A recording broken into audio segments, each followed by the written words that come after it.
when you think of climate migration or climate refugees, what comes to mind?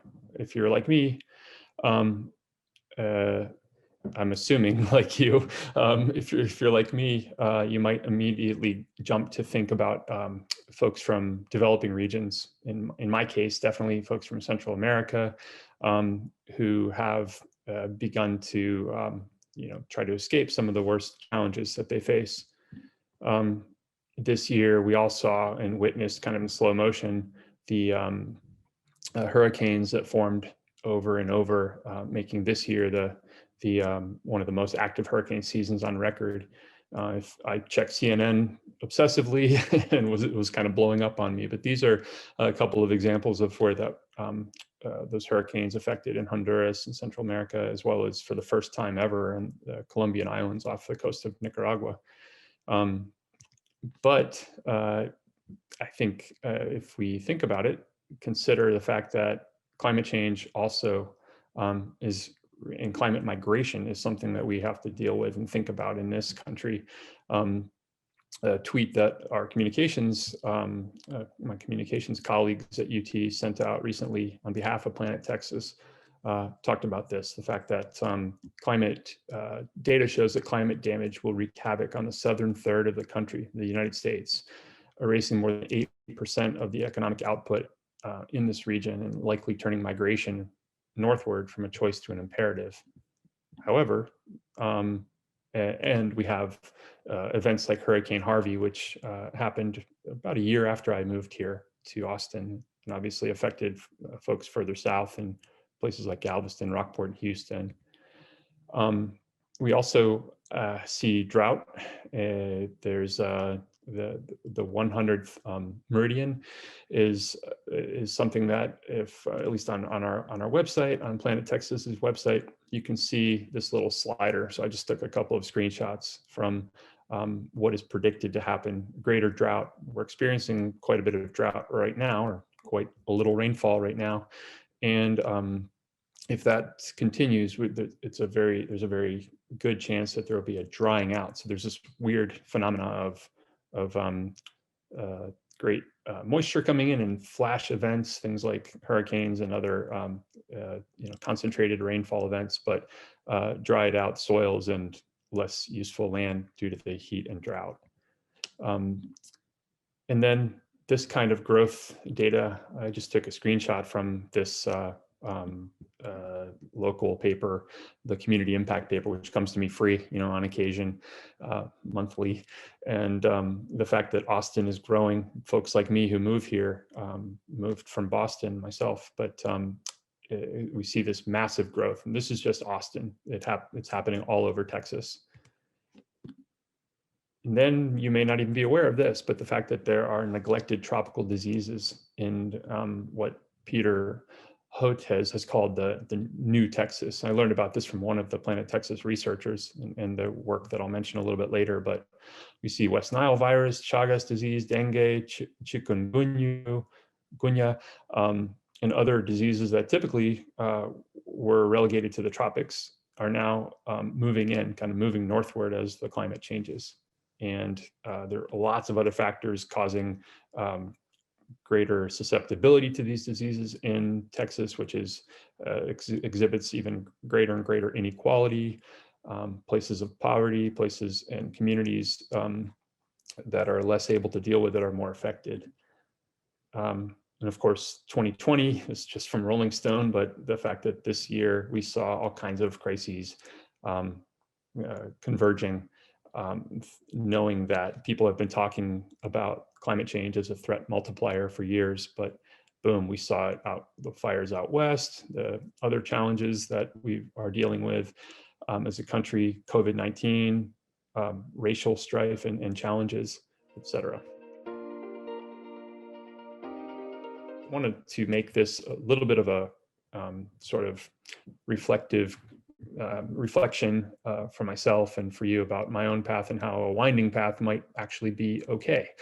Sometimes I've sort of beat myself up over that over the years, thinking, what do I do? And my daughter, who's now 15, still has no idea how to explain what I do to her teachers or friends or friends' parents. But my own path has been kind of a winding road, and started out as a teacher, worked for an organization called, taught for a time in Columbia and then Boston.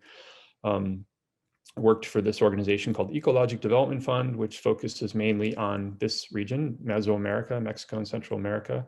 And then worked for a little over a year for an organization, collaboration called Landscale, which is a collaboration between Vera, which works on climate standards for a variety of different types of things, and Rainforest Alliance. Along the way, I think this shows kind of tonight might show the power of networks and networking. Well, this network, which I helped create with a friend of mine, a couple of friends of mine, is called the Austin Network of International Impact Professionals. And to be honest, it's a little bit dormant at the moment, but it's still something that was really fun to get started here in Austin. It led me to Planet Texas, and the way that it did is because one of my friends who helped start, named Karina Brasser, is also a Berkeley alum, I believe. She introduced me to a woman named Jenny Nelson, who then became the program director for Planet Texas 2050. Her family moved up north and called me up, said this job was open. I was moving on from Landscale at the time, and was able to secure the job with Planet Texas over time. And luckily got the job when I did, started it in April. So I've never actually been on the UT campus for this job. Bridging barriers. So just to give you a little, hopefully I'm not throwing too much jargon at you, but bridging barriers is the name for grand challenges at the University of Texas. They exist because there are complex problems, and scholarly research questions can only be addressed if you bring together really a wide variety of different academic disciplines and folks who are dedicated to that really tough work, working at the intersection between different disciplines. And so the president of UT at the time, Greg Fenves, who's now at Emory University in Georgia, basically set forth this vision, this moonshot goal. Said let's solicit ideas, and then the team in the research team, the vice president of research in that department, sorted them and synthesized and came up with the very first grand challenge, which is Planet Texas 2050, based on the interest and the kind of way that things coalesced in terms of common themes. So a grand challenge, again, is kind of based on a wicked problem that requires new kinds of collaboration. There are lots of grand challenges that funders, big funders like the Gates Foundation or that the government might run. A university grand challenge is focused on multidisciplinary research, but they come in many shapes and sizes. And looks like this slide's a little fuzzy, but just some examples of other universities. Cornell University has one called Migrations. UCLA has a really great grand challenge that's focused on, I think they have a variety of them, but one of them is Sustainable Los Angeles. So there's a lot of potential exchange with ours with Planet Texas. The University of New Mexico has one focused on sustainable water resources, and then Cambridge University in the UK has one focused on global challenges and the sustainable development goals, which some of you may be familiar with, the sort of icons, the iconic look of that. But for Planet Texas 2050, if you do the now, I guess, kind of old-fashioned word cloud, these are some of the main themes that come up in our work. And some of these themes and words are contested, and we're actively working to figure them out, like the word resilience, which is part of our mission and part of my talk, right? But it's a term that also has been challenging when you think about different types of communities, not just the natural world, but actually human communities, and how that, what that word and term might mean. Sort of pick yourself up, keep going, come on, can potentially have some negative or even condescending overtones. So the vision of Planet Texas 2050 is based on these questions of what happens when we can't handle it anymore, when things break down, in the sort of scary negative future scenario. But in the positive sense, how can we find a way to help communities trust and understand models? All of this is more relevant than ever right now with COVID-19, I believe. How do communities prepare for the next big storm and lay claim to the resources they need from all different ways, community power, or whether it's political, or whether it's through representatives and organizations. So making Texas resilient is our grand challenge. And we look at the numbers of potential population doubling, and the fact that we know that climate change is going to bring severe weather and droughts and floods.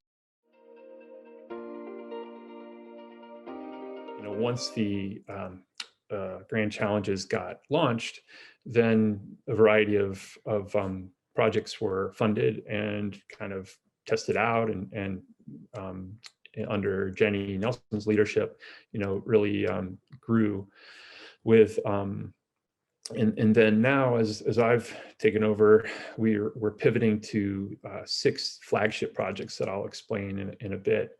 But that just means we're kind of concentrating on 6 really kind of complex, multifaceted projects that tackle some of the most important problems based on what we've learned, and opportunities as well.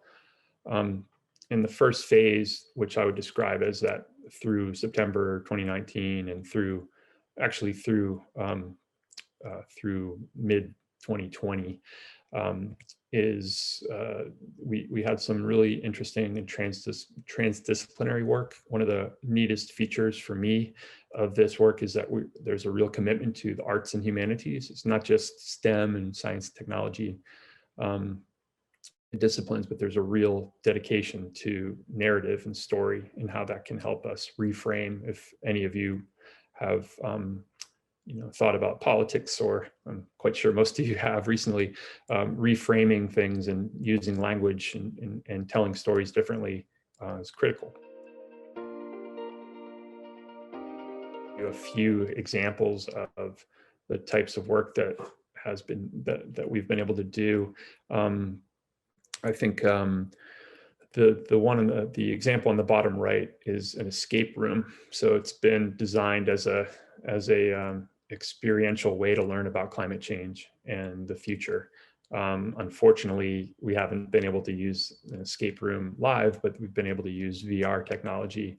I say we when I say the researchers and the teams of graduate students and researchers.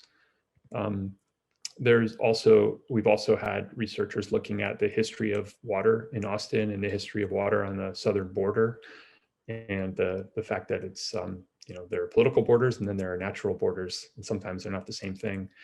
And then you look here at Bull Creek, where I went recently with friends. A lot of the water in Bull Creek, based on research done by some of the folks in Planet Texas 2050, is actually traceable to leakage from homes and pipe systems in Austin. It's not all just rainfall and natural. So there's a lot of system-wide challenges with our water resources.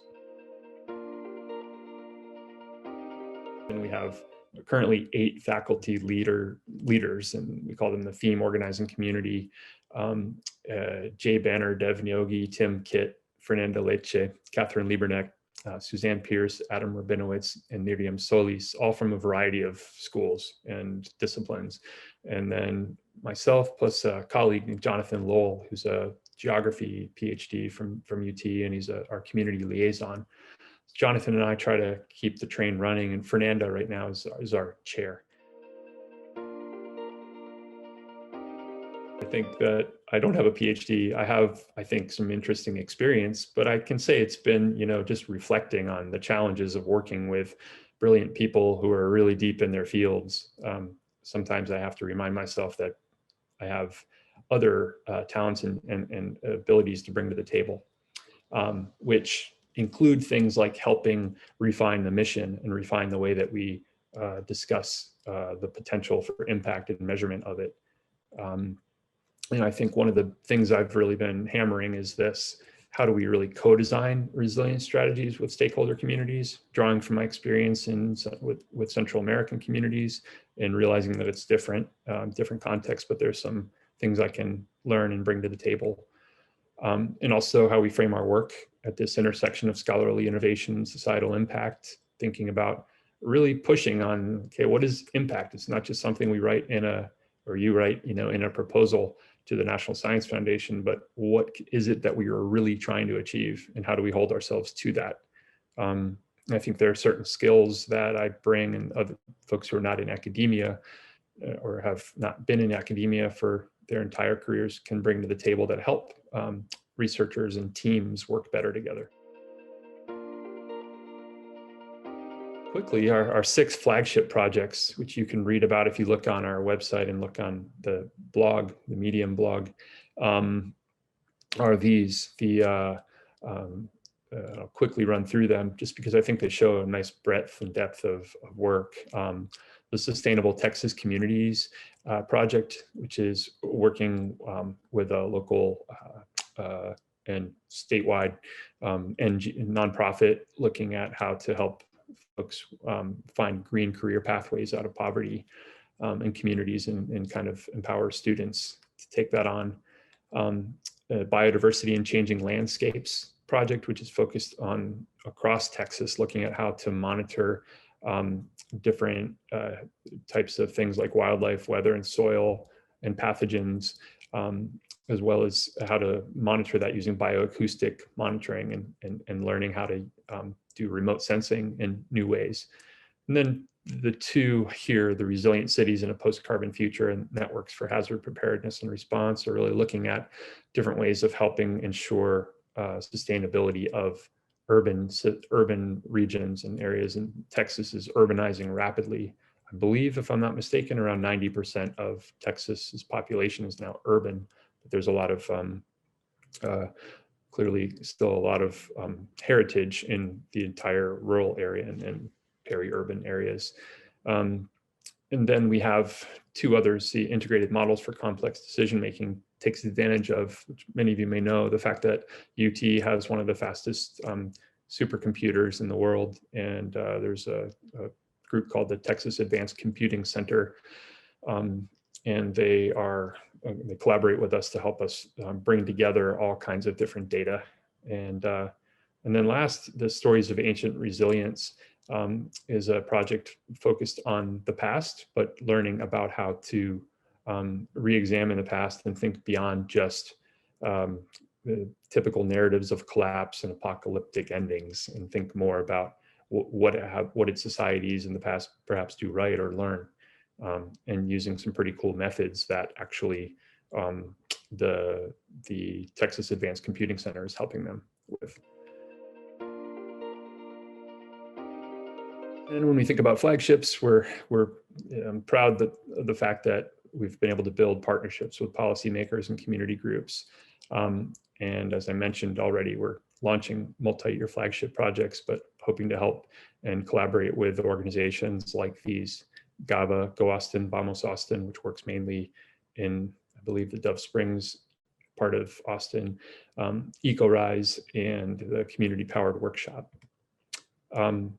And so the last couple of slides here, these, I'm just putting a plug in here. I mean, it's past the panel picker stage, but I hope both of these, or at least one of these projects gets into the South by Southwest lineup in March. But the escape room that I mentioned and showed the kind of red lighting photo of, as well as another project that is looking at how to look at VR experiences, they're kind of similar, but they're 2 separate panels that we'll be hosting.